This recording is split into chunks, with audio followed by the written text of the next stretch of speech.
In every creator's journey on YouTube, there comes a moment where we can say to ourselves, I've made it. I am a success. And for me, that moment arrived when I reached 21,547 subscribers. On achieving my long-term goal of 21,547 people watching my videos, leaving comments and likes, I felt the sudden desire to make another Q&A video. Whether that's true or some bullshit I made up to excuse why I haven't got a review ready for you this Friday, I'll leave up to you.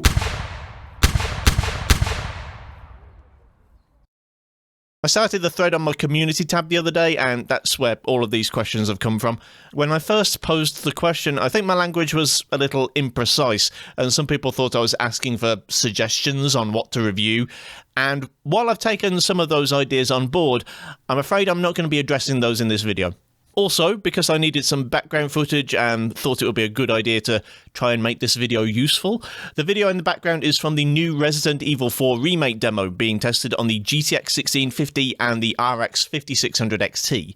Because you can't save the game in the demo or load quality presets midway through gameplay, and you have to play through the whole thing to get to the actual village, I gave up on doing a full benchmark video. Let me know in the comments if you'd like me to add RE4 Remake to the test suite once it gets a full release. Anyway, on with the questions. Juani asks, what inspired you to begin the channel? I wanted a job. I've been toying with the idea of making a photography channel back in the early 2010s, sort of as a platform to promote my services as a photography tutor, but although I wrote pages and pages of ideas for videos and even wrote some scripts, I kind of got hung up on the idea of appearing on camera. It just really didn't appeal to me. I put YouTube out of my mind entirely until 2019 when I injured my back. It wasn't that serious. It turned out it was just a slip disc, but I worked in retail at the time and I was worried that I might not be able to get back to work. Because of that, I ended up doing research about working from home and sort of side hustles, that sort of thing. And YouTube seemed like something that I was capable of doing, and it was something I'd thought about before. So, yeah, I gave it a shot. Fortunately for me, I was able to get back to work after just a couple of weeks off, because it was 2 years before I earned a single penny from making videos. I suppose by beginning when I did get a good head start on the whole work from home thing, because it was like 6 months later that the whole pandemic thing happened. Damianos Play asks, how did you get interested in computers? I couldn't even tell you. I dimly remember wanting one when I was a child and finally being bought a Commodore 64 for Christmas 1989, I think it was. It was the Hollywood pack, which I remember came with tie-in games for Top Gun, Rambo 2, Platoon, Miami Vice, and The Great Escape. Now, 4 of those games I understand, you know, they were 80s movies, but why was The Great Escape there? It was about 20 years old in 1989. I don't quote me on that. I don't know exactly what year that came out. It's the Steve McQueen movie from the 60s about World War II POWs, and this was a 1980s Commodore 64 game of it. Of the 5 films that were featured, I think I'd only seen Top Gun, which was actually the movie that introduced me to my first screen crush, which was, of course, the beautiful Grumman F-14 Tomcat. I got my first PC, or we got our first PC in Christmas '93, because it actually wasn't for me.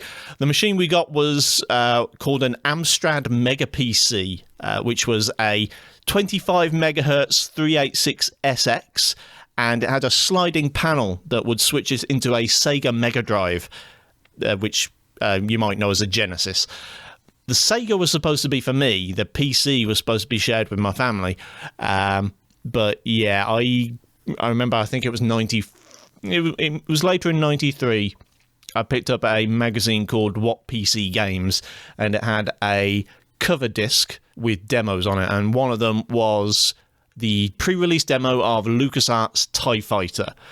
And I played that to death. It wasn't anything like the final TIE Fighter game. It was basically X-Wing with a different HUD and, the TIE Fighter specs and things like that. I played that demo to death, and when 94 rolled around and the actual full game came out, I bought it, played that to death as well. I was obsessed. I think the manual on that, I must have worn the print off the manual. It had one of these. It had an actual fiction story inside the manual. It was beautiful, really. You don't get that kind of thing except in the occasional indie release these days. If it weren't for that, I don't think I'd be making videos about PCs now. I certainly wouldn't be PC gaming now. H Blank's Jukebox asks, what's your pick for most underrated GPU of all time? In the days before DX12 started to become more of a necessity, I think I'd have said the GTX 670. Lots of people seem to pass over that for the 760 or the R9 270X, which would have been more popular at the time, but I think the 670 deserved more attention than it got. I also like Quadros and Fire Pros, sort of the slightly older workstation cards. I mean, you can probably tell from some of the videos I made last year. There used to be this mystique around them, like they were something uniquely special and not just like variations on GeForces and Radeons. And although they usually have like power and thermal limits that you don't get with the GTX and RX versions, you can absolutely use them for games. Now, back in the day, there was a massive, massive price difference. You're talking hundreds versus thousands of dollars, but these days, now the prices are closer on the used market. It can be nice to see what an old GPU could do when you give it 8 gigabytes of VRAM, even if the answer's, not a lot, really. Vivian asks, how many prongs do your forks have? 17, of course. Why? How many do yours have? Fusoku asks, what are your music selections for your videos? Initially, when I started making videos, the plan was that I'd have different tracks for each one, just to keep things fresh. But, firstly, that was exhausting to try and keep finding new good music. And secondly, it did kind of result in some questionable choices on my part. Lately, I've settled down to a handful of songs from Backing Track, who make royalty-free music for streamers and video creators. The people behind Backing Track are creators themselves, and although I'm not familiar with Iceorb, I do watch a fair amount of Epos Vox's work on YouTube, and they seem like a trustworthy source, so hopefully there won't be any copyright issues in the future. The one constant throughout the lifespan of the channel has been the intro-outro music, which is a track called 808 Doorbell Chime, which is by Unicorn Heads. I found that actually through the YouTube audio library, which is, for those of you who aren't creators, that's a selection of royalty-free music that YouTube have made available to YouTubers that you can pretty much guarantee won't have copyright issues. It might not be immediately clear when you watch the videos, but that intro graphic is kind of supposed to look like an iceberg from the point of view of a ship that's about to run into it at night. And I think in that context, the music actually kind of works.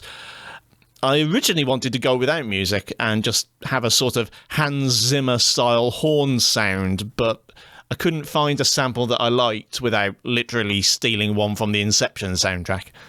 Sorry for the pronunciation here. Antonio Sapaj asks, can AMD put 5.0 PCI lanes on next desktop AM5 APUs if they want to, or is it too difficult to implement? What could be reason why they choose to go with 4.0 PCI lanes instead of 5.0? I don't really know without looking it up, and I'm not even sure the information's available, but I suspect it must be because integrated graphics use some of the available PCI Express bandwidth. As for the reason, it's probably down to economics. I'm sure AMD don't feel the need to spend extra on maximising DGPU performance for a chip designed primarily to be used with an iGPU. It's just standard market segmentation.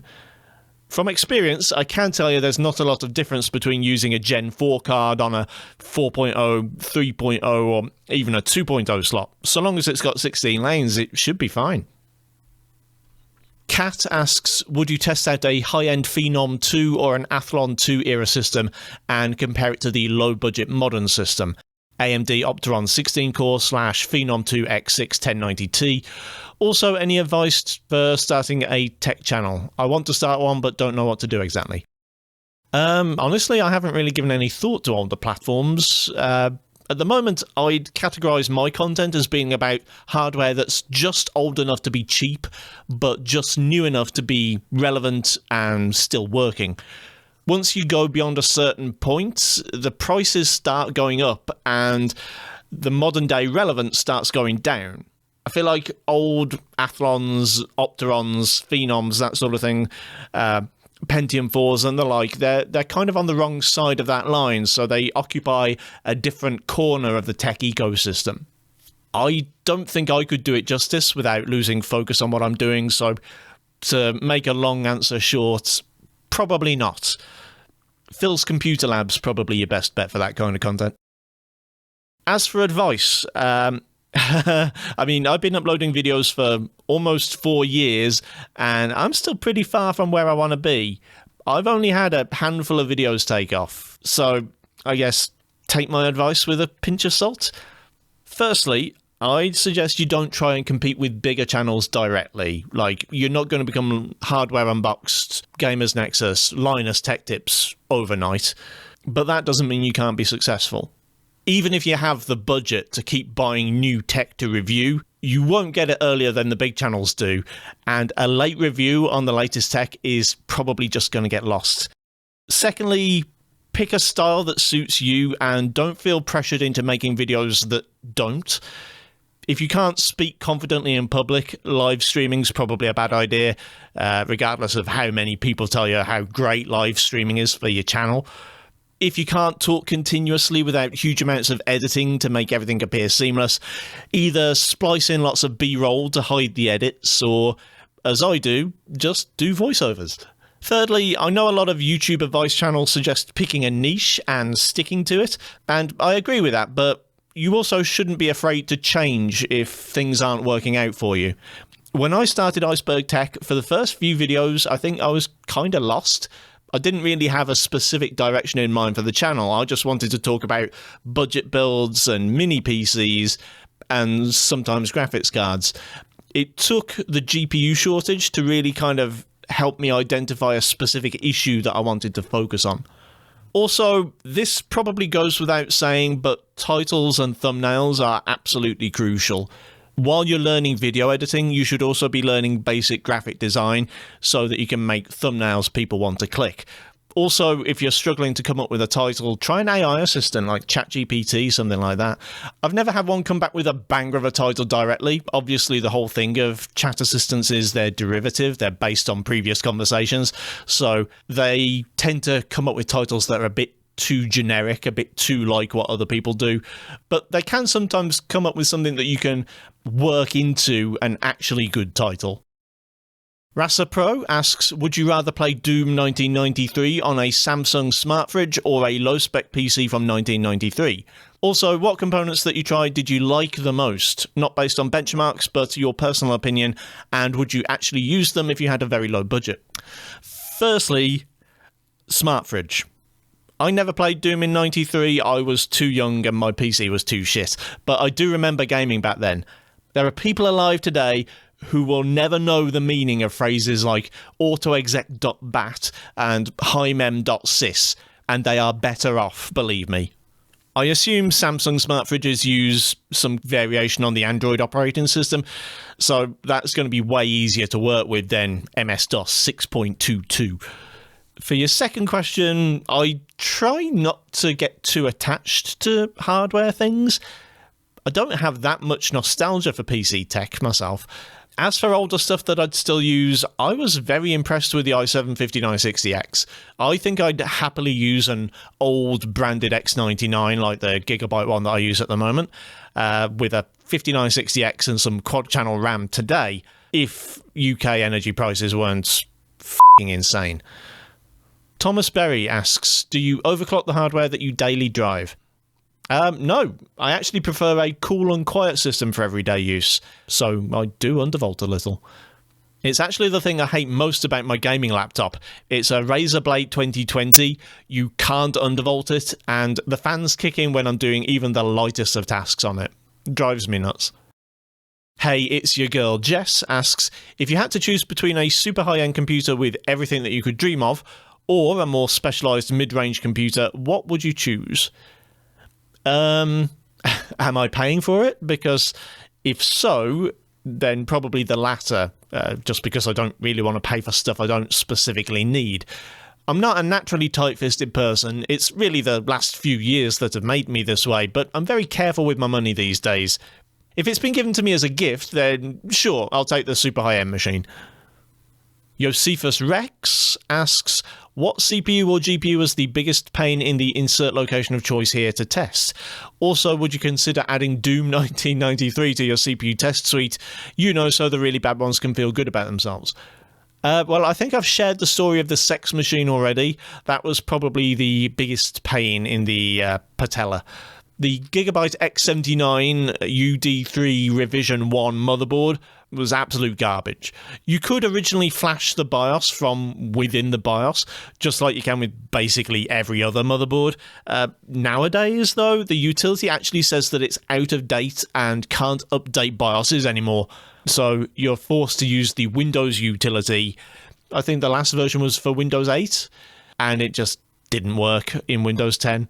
After doing a ton of research, I eventually found a forum post which linked to a DOS-based utility that could be used to flash the new BIOSes to the motherboard, and it did work, but not before blue screening in the middle of the update.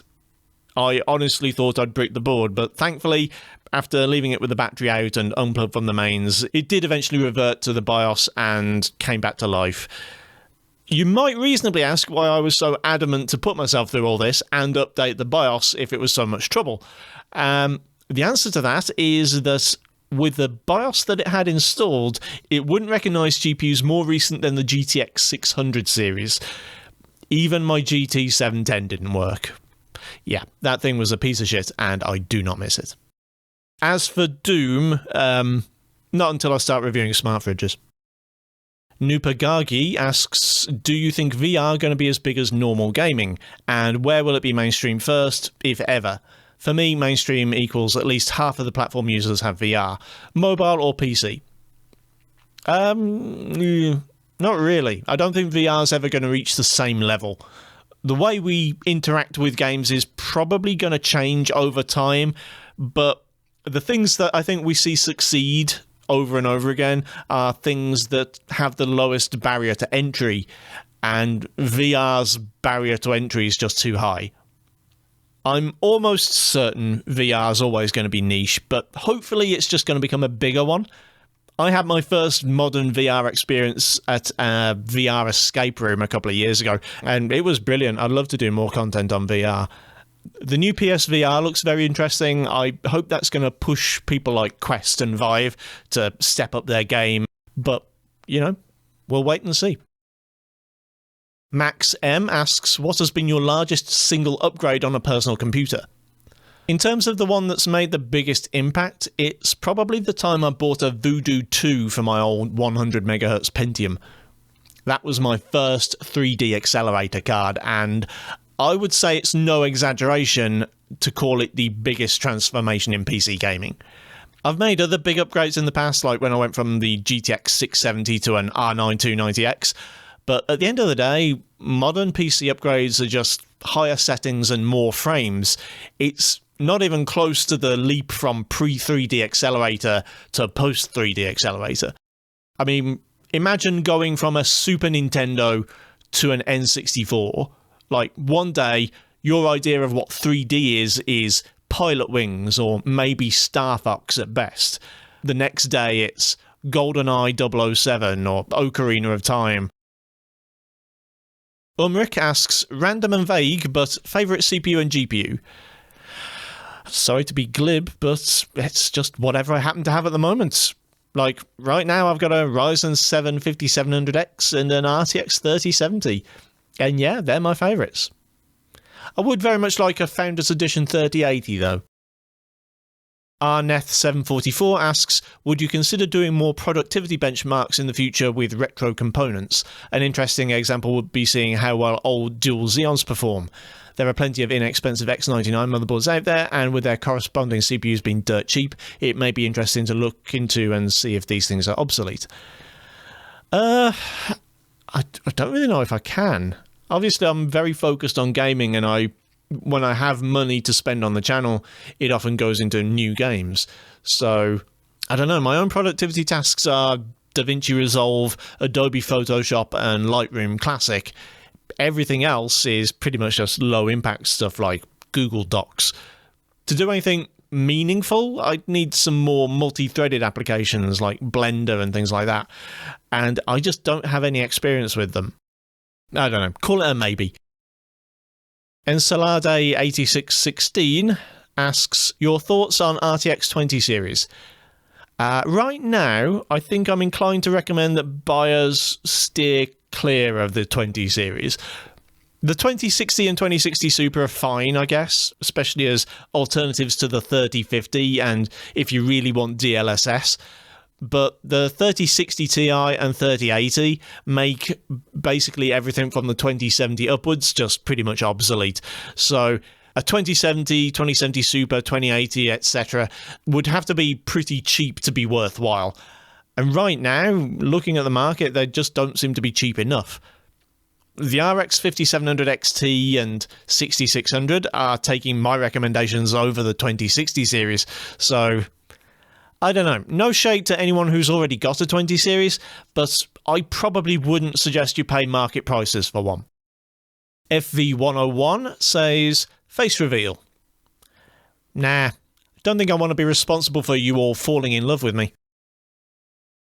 TechDweeb asks, what is your most hatedest type of comment you get on your videos? Spam ones. It's like playing whack-a-mole with the report button. By the way, check out TechDweeb's channel if you haven't already. Link below. Jay Last asks, can you build a $500 PC with Xbox Series X performance? If you mean for a video, sure, I'd love to do that. I've been pretty vocal in the past about how important I think it is that we can all still build console killer PCs, but I think we're still a little way off though. The Series X effectively has a cut-down RX 6800 in it, and to keep under that $500 system cost, you're really going to need something like that, like a 3060 Ti or a RX 6700 XT, 6750 XT, for $250 or less. Now, if you're lucky, maybe if you live in the US, then it might be possible to get that kind of value right now, but realistically, I think we're waiting for the full RTX 4000 series and maybe the RX 7000 series to actually come out before we see that kind of value.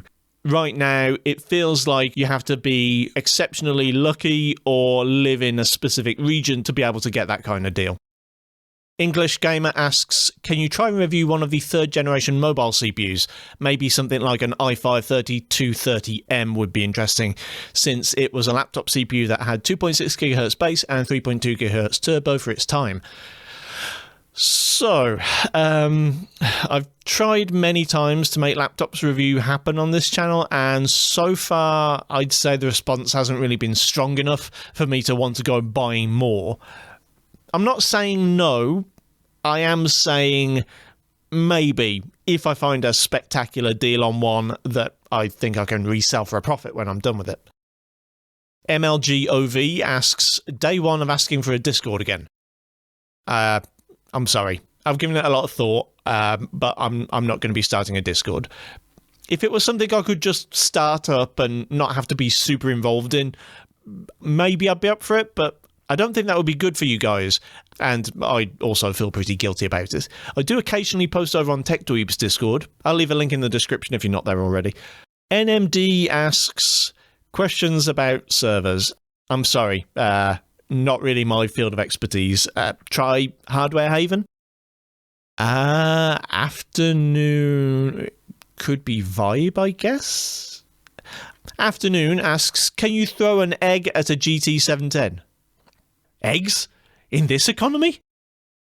RX480 asks, have you used Linux before? If not, will you consider it in the future? I used Linux once when I had to recover a hard drive from a broken WD MyBook NAS.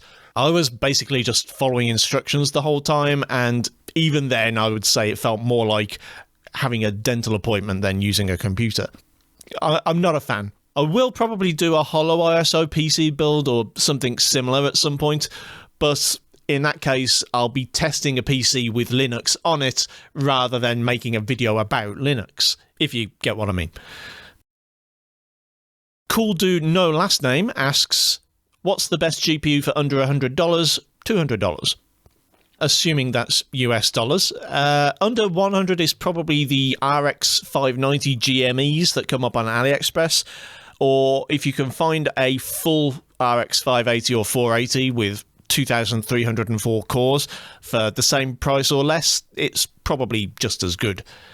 Under $200, the best I've tried is the RX 5700 XT, review coming probably 2 weeks' time. I know some people rave about the 6600M. I haven't tried one of those yet, and I don't know how much I trust them. David's experience with the modded RTX 3060 Mobile, where the drivers were detected as malware, yeah, that kind of soured me on the whole modded mobile GPU thing. Hey, it's Joel, link in the description, asks, what would your dream project be and why if money was no issue? If I didn't have to worry about money, then I'd make a video essay channel. I like the idea of taking deep dives into topics people don't necessarily think about, and I really like the idea of only making a few videos a year and still getting millions of views. Of course, the problem is I've only got a very small number of essay ideas at the moment, and the last one I made took months to script and prepare, and so far it's only got about 4,000 views. So, yeah, my dream projects tend to be pretty pretentious diatribes about technology and corporations. With video essays, money is usually assumed to be no object because there's no material costs to writing, but time is the biggest expenditure. Right now, I'm not sure I can make 1 or 2 tech videos a week and a video essay every couple of months, at least not at my current rate of work. JBrinks18 asks, so did you have extensive video effects knowledge before the channel, or did you learn it while benchmarking hardware? Well, thank you for the compliment. I really didn't think I had extensive video effects knowledge at all. I did some video editing in college and at university, but we're talking about a period of time between 1999 and 2004. So when I say I edited video, I mean video cassettes. Anyway, I didn't really get back into video editing until fairly recently, like 5-6 years ago, and the stuff I needed to know to use DaVinci Resolve for my purposes was easy enough to learn from online videos. I really don't do anything more complicated than cuts and fades and the occasional keyframe for moving stuff around the screen. I think for the future, if I were going to go on and become an editor for other people's work, I'd probably have to expand my knowledge and do some more classes, because there are literally whole sections of DaVinci Resolve that I just steer clear of. I don't know what they are. They scare me. Shift Star asks, what's your favourite camera to shoot with? Aha! So, for those of you who don't know, I'm actually a bit of a long-time camera nerd, probably for longer than I've been a PC nerd. I have owned 30 plus cameras in my life. I currently own a Fujifilm X-T3. My favourite camera to handle and use, at least from my 30 camera plus experience, is the Nikon D3, which is this big old school professional DSLR, and although it was massive and heavy, it felt moulded to my hand. It was just, the ergonomics on it were ideal. I also dearly loved my Hasselblad 501 CM, but it was kind of quirky. It looked great on a shelf, but it was really expensive to keep buying and processing the film. Like I said, I've got a mirrorless now, and I don't hate mirrorless, but again, the Fuji is nicer to look at than it is to actually hold and use. From what I've seen so far, nothing in mirrorless quite has the ergonomics of the very best DSLRs, yet at least. There are a few models that have released since I left camera retail, so maybe I'm a bit out of touch, because the new Nikon Z9 and the Canon EOS R3, they both look really good. I just haven't had a chance to get my hands on with them yet. Masso Matthew asks, what are the most demanding CPU settings in games in general? We always talk about GPU demanding settings like shadows, ambient occlusion, AA, but never from the CPU perspective. I'm probably going to show my ignorance here, but I think, for the most part, that's because the things which are CPU demanding are not optional. With the exception of, like, crowd density and crowd variety options that you get in GTA 5 and Cyberpunk, and I guess probably some other open world games, most CPU-related functions, I think, are integral parts of the game. The exception to that, it would be ray tracing, which does definitely have some impact on CPU performance as well as GPU. You can see that in Spider-Man and Cyberpunk. The Juts ask, what do you actually do for a living other than YouTube? Actually, it's mostly YouTube now. I'm a part-time freelance photographer, but that's proving quite hard to keep up with on a 2 video upload per week schedule. So, yeah. Patreon, link below.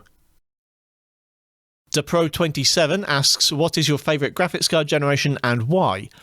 Yeah, that's a tough one. I'm tempted to look at them analytically, like which series has the most bangers versus clangers, but I don't think that's what you're asking. I guess it's probably GCN2, just because of how relevant it stayed and for how long. With the right mods and workarounds, you can basically run every modern game, except some of the RT exclusive ones, on an R9 290X from 2013. Bingungaman asks, why do you test CPU capability with games at 1440p instead of 1080p? That's a good question, and I get it pretty much every time I post a video. If I'm reviewing a wide range of newly released CPUs that are forever increasing in performance, then you're absolutely right. The easiest thing I could do is not worry myself with GPU bottlenecks ever, so just drop to low resolutions and low settings. However, I have the luxury of knowing the limits, because I'm only ever going to be testing older, cheaper CPUs. For my first batch of CPU testing, I basically picked resolutions and settings in the games that would not GPU limit the 5600X. If I were testing 10th, 11th, 12th gen Intels, Ryzen 5000, Ryzen 7000, then yes, I would either want to upgrade my GPU or drop to 1080, drop quality settings to make sure that the GPU is not the limit. But for the time being, that's not going to happen. I'm probably not going to review anything more powerful than the 5600X, so everything should be CPU limited. Now, you might be surprised that 1440p doesn't GPU limit with a 5600X and a 3070, but that's because very few of the games I'm testing are actually being rendered at 1440p. Valorant is, but that game is very, very lightweight. Battlefield 5 also is surprisingly easy to drive on modern GPUs, and I'm not running it at max settings, I'm on high. Elden Ring has a 60 FPS cap, and that's part of why I'm not going to be testing it in the future. I know I could disable it using a hack, but I'm not going to encourage people to do that themselves, so it's kind of like a moot point, really. Everything else, Fortnite, Flight Sim, Spider-Man, Cyberpunk, RDR2, The Witcher 3, I'm running them all below native resolution using some kind of scaling. With Fortnite, I'm just running at straight 66% res scaling because DLSS doesn't work in performance mode, or it didn't when I started anyway. I don't know if it does now. The rest of them are all using DLSS. So DLSS quality, which is what I use in most games, the render resolution's actually about 960p. DLSS performance is 847p, but I pretty much save that just for Cyberpunk with RT turned on. And I would like to say that that's good enough, but if you've seen the i7 5960X review, you'll have seen that I was actually somewhat GPU bound in Cyberpunk and Red Dead Redemption 2. I just didn't expect the old Haswell E chip to be as good as the Zen 3. So yeah, I might have to drop DLSS even further in the future.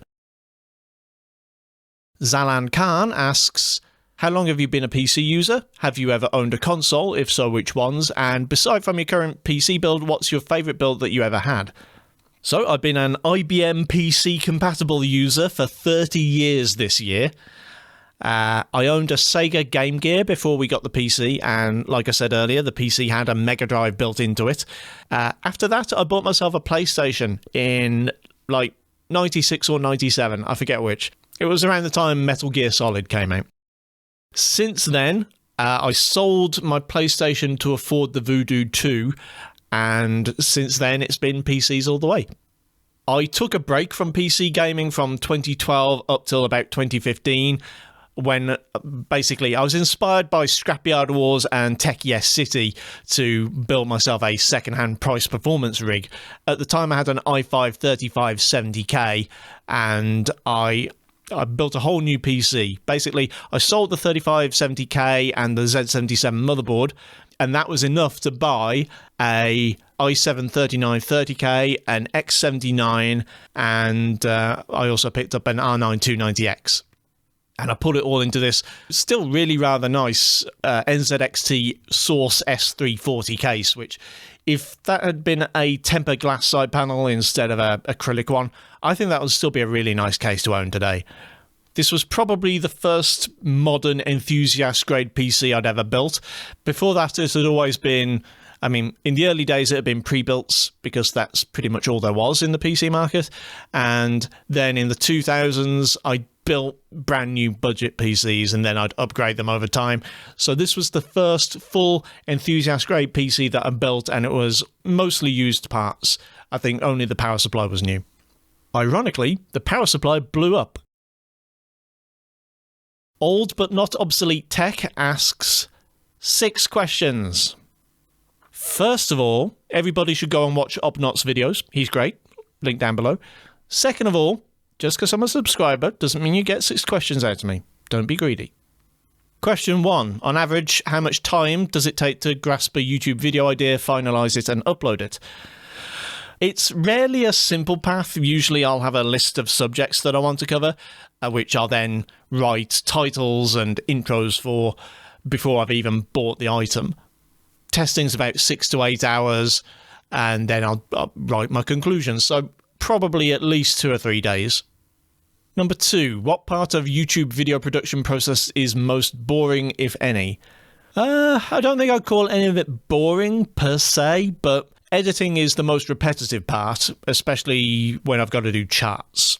Fucking hate charts. They take ages, and they always still look terrible afterwards.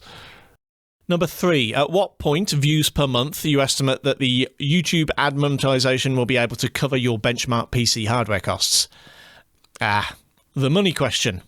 So I could probably do a video on this all by itself. I did one a while back, but I hadn't actually made much money back then, and I don't think anyone was particularly interested at the time.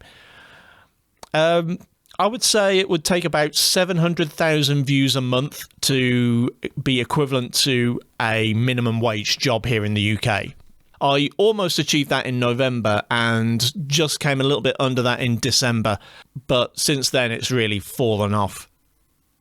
Number 4, would you mind to share your current revenue per 1,000 views, and what is the average audience retention rate at your top 3 successful videos?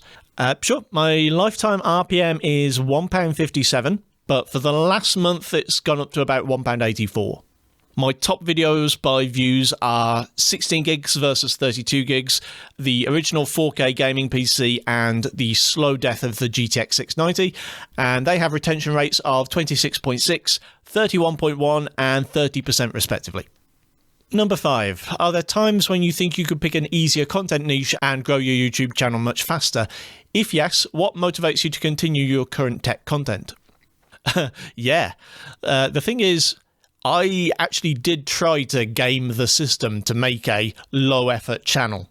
Although I call it low effort, I did put the effort in. I did make as many videos as I could, given that at the time I also had a full-time job. But yeah, it didn't go where I wanted to go in the time I wanted it to, and after about a year of it, I just realised I didn't have the passion for it. So I don't think there's any way I would still be making videos if I didn't enjoy it. I would like to make cheaper content though. I recently felt the need to increase my upload schedule. When views dropped off suddenly, I felt like I really needed to go from 1 video a week to 2 videos a week. Unfortunately, what has resulted from that is I've now run out of things to talk about. I've got through what had been planned to be 4 months worth of content in 8 weeks. So yeah, running out of stuff to buy and talk about now. I could do with some good ideas for things people might want to watch that I could do for free. Suggestions in the comments, please. Number 6, are the rumours true that EA Sports want you to commentate its upcoming FIFA game? No more questions. Thank you all so much for watching. If you've lasted this long, then I'm guessing you're probably a fan of the channel, and I hope this little Q&A has been interesting and entertaining for you. Thank you all for helping me reach the iconic 21,547 subscriber target. I know it's actually past 22k now, but 21,547 is obviously much more numerologically significant, as I'm sure you all appreciate. Thank you for your support, and I'd especially like to thank everyone who backs me on Patreon and through Super Thanks. If there were any other questions you had but didn't ask, I did a Q&A last year for my 3,000 subscriber special, linked on screen now. Thanks for watching. Kindly do the usual YouTube things if you feel so inclined, and I'll see you next time.